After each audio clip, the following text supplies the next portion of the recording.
Hi friends, నేను మీ శ్రియా. ఈరోజు మనం రాబిట్ టార్టాయిస్ స్టోరీ నేర్చుకుంటున్నాం. ఈ టార్టాయిస్ రాబిట్ అడవిలో టార్టాయిస్ రాబిట్ ఉన్నాయి.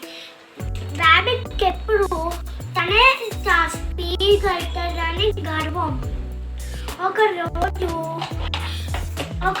టార్టాయిస్ పడుకుంటే రాబిట్ వచ్చి మిత్రమా మనం రన్నింగ్ రేస్ పెట్టుకుందాం అనండి. అప్పుడు దాని మనసులోంచి ఇద్దరు రన్నింగ్ రేస్కి రెడీ అయ్యారు. అప్పుడు దాంట్లో రన్నింగ్ రేస్ స్టార్ట్ అయ్యింది. అప్పుడు ఇలా రాబిట్ ఫస్ట్ వెళ్ళింది.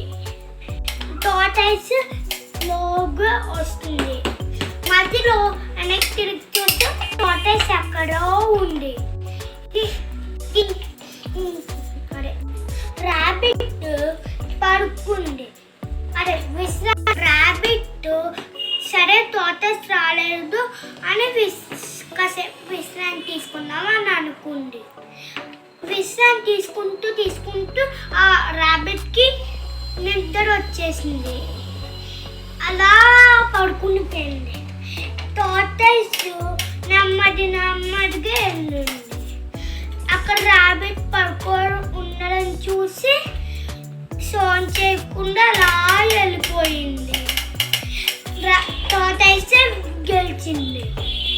రాబిట్ లేచి చూసేసరికి టార్టాయిస్ విన్నింగ్ పాయింట్ దగ్గర ఉంది.